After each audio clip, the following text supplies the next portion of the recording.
And welcome back to Good Morning Maryland at 9 o'clock on this Friday, February 11th. So you've got plans for dinner coming up for the Valentine's Day weekend. Don't go out to eat.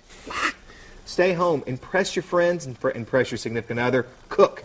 So who better to help us out? Brian Voltaggio, owner of Volt over in Frederick. Thanks for coming in this morning. Oh, thank you. Thanks for having me. So it seems to be a very basic meal, what you were just kind of showing me here. Starting off quickly with a beef stew. That's going to be our main course? It is. You know, the idea is to get together with friends, family. If you don't have a date on Valentine's Day or you don't have a babysitter and you can be dining with the kids, right. You know, do something that's a little bit simple. I made a rye pasta. That's going to be accompaniment to the beef stew, so get that started while it's cooking. A little bit about the beef stew, that'll be on your website too, cool. the recipe. So we got the rye pasta going. Is this going to be a little bit healthier than what we might find in the grocery store? Yeah, you know, because I made it, you know, at the restaurant, but you know, this recipe has a little bit of ricotta cheese in it too, which adds, you know, a little bit of richness to the pasta. The beef stew I made with short ribs. In this case, little pearl onions, some petite carrots. It's been stewing for about an hour and a half or 2 hours, you know, to get nice and tender and braised. A few different side dishes, though, because you don't want to be your only component. We'll start with a little bit of, let me get this started here. There we go. Spinach, once we get that hot. Spinach is going to be served with pine nuts, and then finish with some golden raisins. Pine nuts are an aphrodisiac, you know. Oh, wow. You know, so if you go signal for go stag all night with friends, you might not leave stag. You never know. You never know. Hey, That's the point. That's what we're trying to get to. Love is in the air, people. We have to add a little bit of red to the party. So we're gonna add some blood orange to a dish here, some fennel, arugula, make a little salad. Also some toasted hazelnut.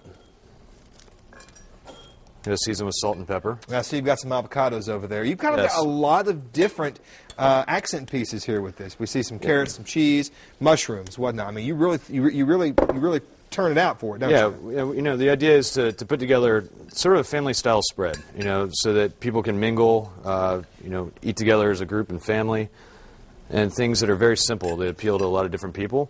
And classically, some of these ingredients are what you would consider to be foods that you would want to serve on Valentine's Day, hence the aphrodisiac-style foods. Right. Now, Brian, you just used the word simple.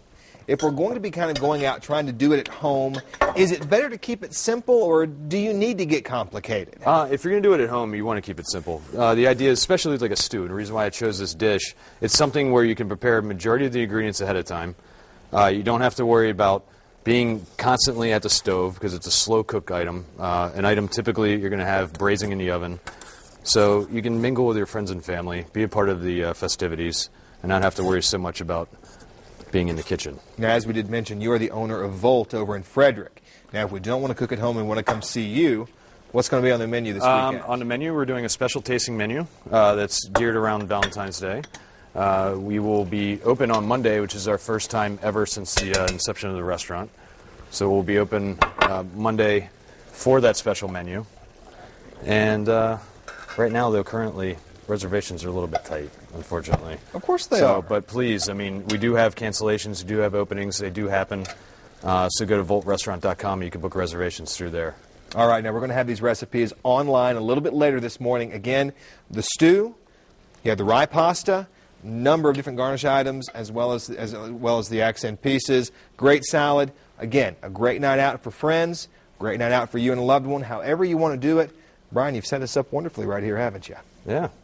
Want to give it a taste? Absolutely, of course. Yeah. All right, we're going to have to try some of this. Real quickly, this is something I was just thinking. I just saw we never talked about the wine. What's a good wine that if you're going to bring this for a party, bring this for friends, what's a good wine to bring along to complement the rest? Well, something like this would, you know, something light-bodied. I brought a Pinot Noir this morning, which I think, you know, not only is a good wine that appeases a lot of different palates, but also it has a nice acidity that would go really well with this stew. Is there a safety wine? Is there because I know some people say Cabs are a little dry, Merlots are a little dry, however they to taste. Is there a good safety wine? Is the Pinot sort of the catch-all? Yeah, but there is, and then there's also some sparkling rosés, though, too, that would work, especially if you're going to be in the festive mood over Valentine's Day. That would actually work really well with this dish, too. Where are we going to have these recipes online? They are. They're going to be on your site. I'm going to do this again. You tell them the weather's going to be in just a second. Okay, and we'll be right back. Go ahead. What is the weather going to be?